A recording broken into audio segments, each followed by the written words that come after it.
Welcome back. Well, I did a bit more of my own fantasy garage daydreaming during that commercial break, and I was wondering what I might hunt down as a special second bike. That one truly special sunny Sunday afternoon bike to bring out just a few times a year. No surprise that I decided on a sporty naked bike, but it's almost definitely not what you're thinking.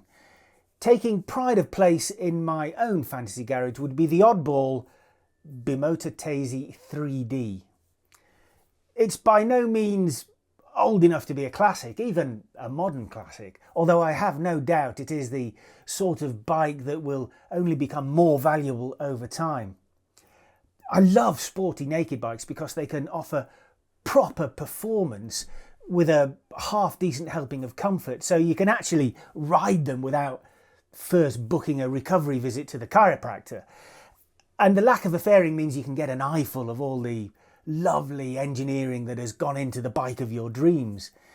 And nowhere does this combination come together with greater effect than with Bimota's Tazy 3D. Just look at it. Swing arms at both ends, hub centre steering, an 1100cc air-cooled Ducati engine that makes just under 100 horsepower for a level of performance that is good for some brisk backroad entertainment. No, it is by no means a hyper naked, and some cheapo modern middleweight Japanese naked bike will probably be even a bit quicker point to point, but I couldn't care less. Not least because I've already got one of those as a daily ride in the shape of my MT-09, but because, well, again, I say, just look at it. Engineering loveliness and innovation and top quality components wherever your eyes come to rest. One special bike in my garage, then this would be it. I was trying to think where I last saw one, and it was just a couple of years ago in the German Zweirad Museum, although that one was actually the previous Tazy 2D, which isn't quite as nice to ride, but with alley swing arms front and back in place of the tubular steel items of the 3D, it is arguably even more striking visually. In fact, looking at this footage, I'll take all three of these hub centre steering bikes. The Bimota from 2005, the 1948 FN M13 and the 1921 Ner-a-car, so named by its designer Carl Ner-a-car, load of names I can't pronounce here, because the steering and chassis engineering on the bike were actually very car-like.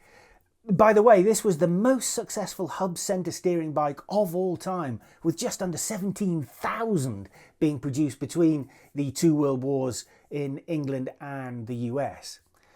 Searching out these shots was like revisiting some of the museums I spent time in over the past few years, and it brought back some warm, fuzzy memories of wandering around these spaces dedicated to the fascinating history of motorcycling. And of course, more specifically, it reminded me of some bikes in particular that, for whatever random personal reason, sparked a little extra interest in me. For example, as the owner of a rare and sporty classic Opel, often referred to as an Astra diesel estate, I was surprised to discover that the manufacturer had also previously dabbled in the world of two wheels. This hugely successful German car maker had experimented with motorbikes previously, but the pinnacle of its involvement saw a collaboration with a genuine genius by the name of Ernst Neumann. I say he was a genius because he was a successful artist, entrepreneur, engineer, inventor, and early motorcycle racer.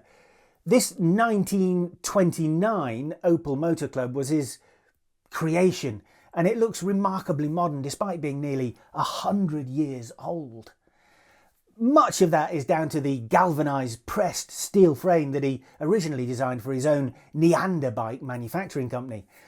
The technology really came into its own though when combined with Opel's large-scale production facilities, where the pressed steel frame shaved several hours off the manufacturing process and allowed a top-notch product to be sold at a really ridiculously competitive price. The 496cc single-cylinder engine made 22 horsepower and propelled the 135-kilo Moto Club to a more than respectable 120 k's an hour.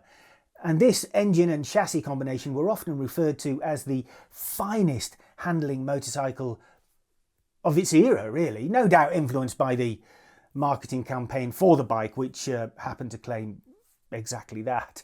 And yes, all those red accents, from the seat to the badging to the tyres, are just as they were when it first came out of the factory nearly a century ago. It cut a dashing modern figure back in the 1920s, and I'd argue it really doesn't look its age now in the 2020s. I would sacrifice body parts to have this in my fantasy garage, but I dread to think how expensive it might be as it approaches its 100th birthday. While I'm spending vast sums of money that I don't have on my fantasy garage, I'll finish with another museum bike that really tickled my fancy, this time because it features a steering wheel in place of the usual handlebar. Who wouldn't want a bike with a steering wheel? One that also comes with an interesting history that includes being developed as a prototype military bike that was fitted with a handlebar mounted Maxim machine gun. Sounds like the right sort of tool for dealing with the Joburg commute. When its intended army career didn't quite pan out in 1908, the British manufacturer Wilkinson decided the bike had a future as a luxury touring motorcycle, and this is what resulted, with this 1910 version getting the steering wheel upgrade. The engine is a longitudinally mounted 676cc four-cylinder unit that was good for about 6 horsepower and worked through a 3-speed gearbox.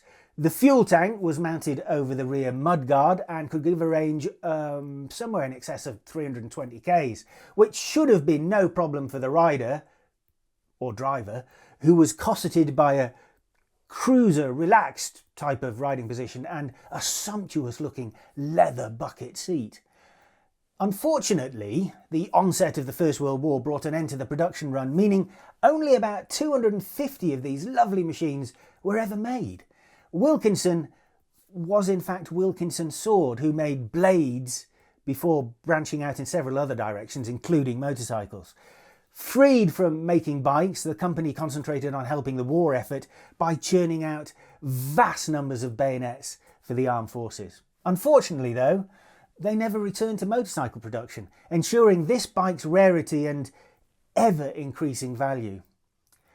Doesn't hurt to dream though, does it? Because I tell you what, turning up at your local breakfast run on one of these beauties, full racing leathers, dark visor, steering wheel and all, would have to be some kind of genuine bucket list moment, don't you think? Anyway, enough of these beautiful bikes of the past. I hope you've enjoyed this glimpse at some of the lesser known stars from the history of our shared motorcycling passion. Please join us again next week when I promise the bikes we ride and feature will all be a lot more modern. See you then.